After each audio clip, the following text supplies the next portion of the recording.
Hello l'agro, c'est parti pour une vidéo sur les calculs de ration en zootechnie.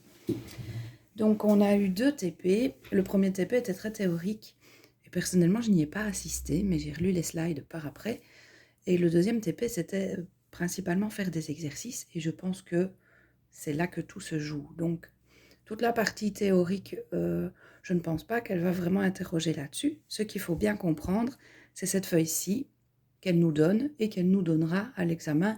Je ne sais plus si on doit apporter la nôtre. Si on doit apporter la nôtre, c'est pas à noter comme j'ai fait la mienne, je suppose que c'est blanche. Et par prudence, prenez-en toujours une, mais je pense qu'en fait, elle va le joindre à l'examen, elle, et qu'on laissera les notes dans notre sac. En tout cas, qu'est-ce qu'il faut comprendre de cette feuille? On a là tout ce qu'il faut pour calculer les besoins de la vache. Et, après ces besoins, les contraintes de la vache. Donc en fait, un calcul de ration de zootech, c'est exactement comme un calcul d'engrais en phyto. Toute cette partie-ci va calculer quoi? Les besoins. Et puis ici, on a ce qu'ils appellent les UEL, l'unité d'encombrement lait. C'est un calcul un peu compliqué et pour moi, c'est la partie la plus chiante à faire parce qu'il faut savoir utiliser sa calculatrice. Ça ressemble plus à ce qu'on fait en maths ou en physique. Le perso, c'est ça que j'aime pas faire. Mais une fois qu'on a l'unité d'encombrement au lait, c'est quoi? C'est les contraintes. C'est-à-dire que c'est très bien de dire je vais mettre 35 kilos dans ma vache, mais ma vache, je peux lui mettre 35 kilos dans l'abreuvoir, là, elle va pas manger, elle va pas pouvoir manger plus que son estomac. Et en plus, quand elle est en train d'être en lactation, le lait prend de la place dans elle. Et si elle est en gestation, le veau prend de la place aussi dans elle. Donc son estomac est contraint par la place qu'il a le droit d'occuper à l'intérieur de la vache. Donc c'est exactement comme en phyto, j'ai ici les besoins et j'ai ici le maximum de ce qu'elle va pouvoir absorber. Et donc, en fonction des besoins en termes de calories, si on veut, on va essayer de transformer ça en kilos de trucs qu'elle est capable de manger. Les kilos, du coup, je vais mettre parfois une nourriture qui coûte plus cher, mais parce qu'elle est plus énergétique, et donc du coup, je dois en mettre moins de kilos ou moins de grammes pour arriver à combler l'ensemble des besoins. On se concentre tout d'abord sur les besoins. Elle a des besoins d'entretien, donc ça c'est juste la vache pour survivre elle, indépendamment de si elle est gestante, donc elle a un veau à l'intérieur, ou de si elle est allaitante ou en lactation. Elle n'est jamais allaitante puisque c'est une vache laitière, donc normalement elle allaite quasi pas ou pas son veau. Donc ça, c'est même pas pour produire du lait, c'est juste ses besoins à elle. Ses besoins à elle, il lui faut de l'énergie, c'est équivalent à du sucre si vous voulez, et des protéines. Donc il lui faut toujours 2 sortes de trucs. Donc on va calculer de chaque fois les besoins sur 2 sortes de trucs. Énergie en VEM par jour, et il faut toujours bien mettre l'unité, VEM par jour, et protéines en DVE grammes par jour. Il ne faut pas oublier de mettre grammes par jour. Mais de toute façon, c'est mis sur la feuille qu'on a à l'examen. Donc si on n'a pas retenu, il suffit de le lire. Ça, c'est juste pour la vache elle-même. Attention que au niveau de son entretien, si elle est gestante en fin de gestation, le 7e mois, 8e mois et 9e mois, elle va avoir besoin d'un supplément et d'énergie et de protéines de plus en plus gros, puisqu'elle a son entretien à elle et l'entretien du veau qui est toujours à l'intérieur. Une fois qu'elle a mis bas, on ne va plus avoir besoin de gestation si elle n'est pas en fin de gestation. Par contre, elle va devenir productrice laitière. Donc, en plus de son entretien, je veux savoir combien il lui faut pour faire son lait.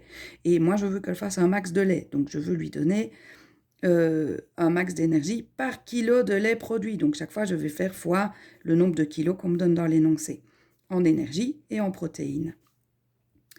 Ensuite, si elle est grosse productrice, donc elle fait plus de 25 litres de lait par jour, 25 kilos, on n'est pas en litres, on est en kilos, au-delà de 25 et au-delà de 30, je lui rajoute du sucre en plus, de l'énergie.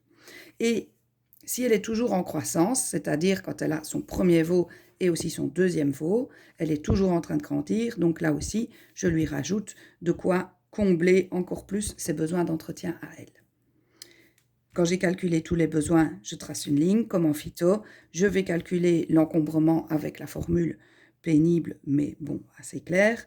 Et après, je vais essayer de faire se rencontrer les deux choses. On va voir ça dans les exercices.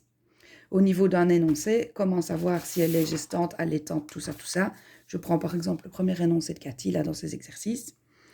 Vache multipare. Multipare, ça veut dire quoi? Ça veut dire qu'elle n'est pas en première ni deuxième lactation. Elle a déjà eu plusieurs veaux. Donc, c'est au moins son troisième. Donc, déjà, je sais par le mot multipare que je n'aurai pas besoin d'aller voir la croissance. 600 kg, c'est son poids vif. 600, c'est ce que je vais utiliser à chaque fois qu'il est mis poids vif, poids vif, poids vif. Et ici aussi, poids vif. Produisant 21 kg de lait, eh ben, c'est le fois 21 que je vais mettre à chaque fois par kilo de lait, par kilo de lait. Hein, on a bien plein d'endroits. Donc, voilà, jusque-là. Et je sais aussi qu'elle n'est pas grosse productrice. Donc, je ne lui mettrai pas de supplément ni là ni là. À 21 kg, c'est bon. Comment il est son lait? Il est à X% de matière grasse, les MG, et à X% de teneur en protéines. Pourquoi ça m'intéresse de savoir la teneur en matière grasse et en protéines? Puisque il faudra reporter tout sur un lait qui serait à 4% de matière grasse et à je ne sais plus combien % de protéines. Et pour ça, je vais utiliser mes équivalences. Donc, si elle fait 21 kg à 3,8, je vais dire combien ça ferait de kilos à 4. Et là, je vais faire une petite règle de 3. On le fera ensemble quand je ferai l'exercice. Qu'est-ce que je sais? Donc, je sais que je vais devoir remettre son pourcentage de matière grasse sur le standard de 4 et son pourcentage de protéines aussi, je pense, sur un certain standard. On le verra juste après. Et je sais qu'elle est au 6e mois de lactation. Qu'est-ce que ça veut dire? Je vous ai refait un petit tableau que j'ai posté sur le groupe et que je vais rendre en termes d'image. Donc, une vache sur 3 ans, c'est comment? Là, elle met bas.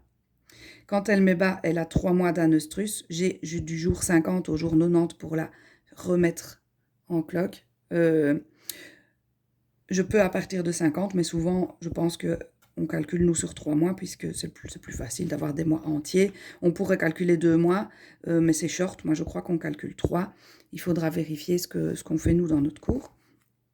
Donc, pendant 3 mois, elle n'est pas gestante. La insémination, 9 mois de gestation. Attention, au 7e, 8e et 9e mois de gestation, il faudra prévoir un supplément.